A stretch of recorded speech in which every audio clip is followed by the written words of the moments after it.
সবাইকে আন্তরিকভাবে সালাম ও প্রণাম জানিয়ে আমি কিছু কিছু কথা বলতে চাই, ছোটখাটো কথা।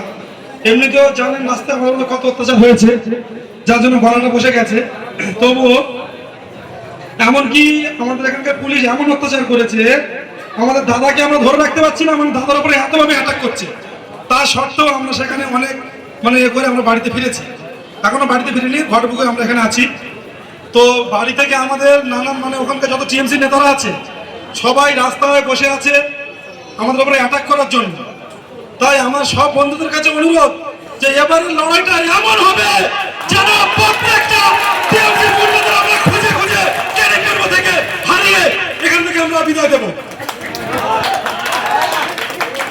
কাল থেকে আমি এখানে চ্যালেঞ্জ ছুড়ে দিয়ে গেলাম, যদি কোনো একটা আইএসএফ ছেলের উপরে যদি কোনো টিএমসির গুন্ডা হাত দেয়, সঙ্গে সঙ্গে আমাদের প্রত্যেকটা ছেলে সেইখানে গিয়ে তাদের প্রতিবাদ করা হবে। আমরাও দেখাতে চাই বিরোধীদের মুখ বন্ধ করার কতটা পাওয়ার ওদের আছে।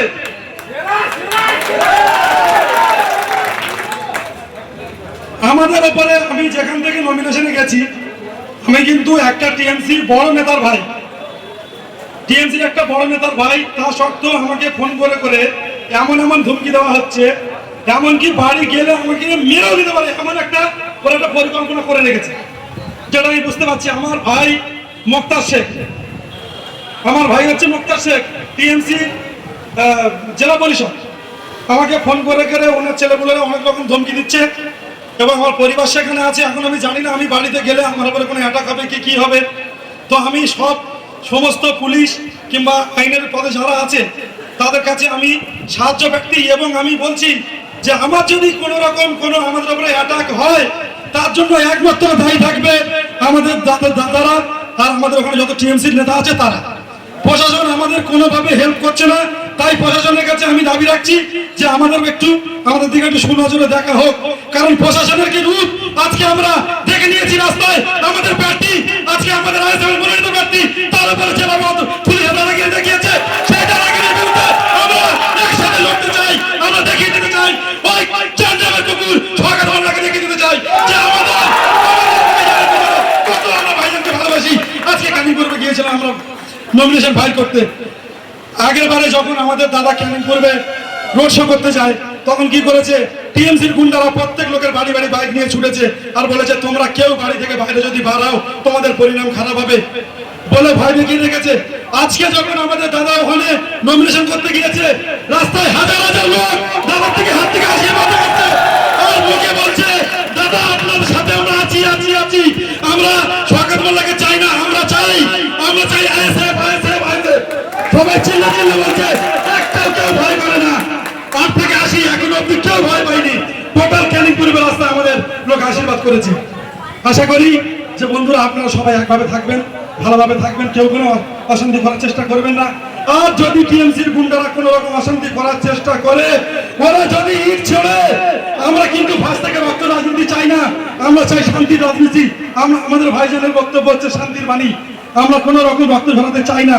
তো টিএমসির গুন্ডারা তোমরা শুনে নাও, যদি কোন রকম অশান্তি করার চেষ্টা করো, রক্ত ঝরানোর চেষ্টা করো, আমরা কিন্তু চুরি করে বাঁচে নেই। তোমরা যদি ইট ছোড়ো বন্ধু, আমরা কিন্তু রসগোল্লা ছুটবো না,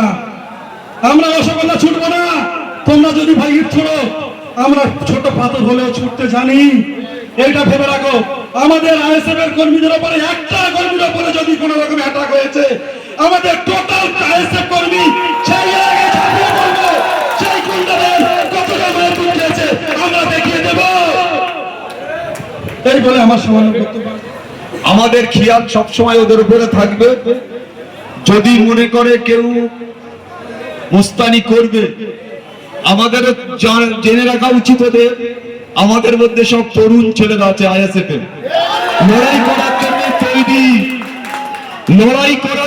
তৈরি, কিন্তু ভাইজানের অর্ডার না পেলে তো কিছু করা যাবে না। ভাইজানের অর্ডার পেলে যদি কোন রকম ভাবে আমাদের আইএসএফ এর কর্মী আজকে যারা জয়েন করেছে, আমার অত্যন্ত প্রিয়, এরা লড়ুকো সংগ্রামের সাথী, এরা এতদিন ওই মোল্লার ডানার ছিল, আজকে তারা আমাদের দলে জয়েন করেছে। আমরা দেখতে চাই যেদের উপরে একবার অ্যাটাক করে দেখা।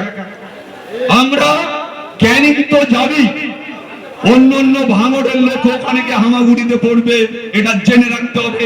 যে আইএসএফ বসে রাখবে না, এটা জেনে রাখতে হবে। তাই সবাইকে ধন্যবাদ জানাচ্ছি, আর বেশি কিছু বলবো না।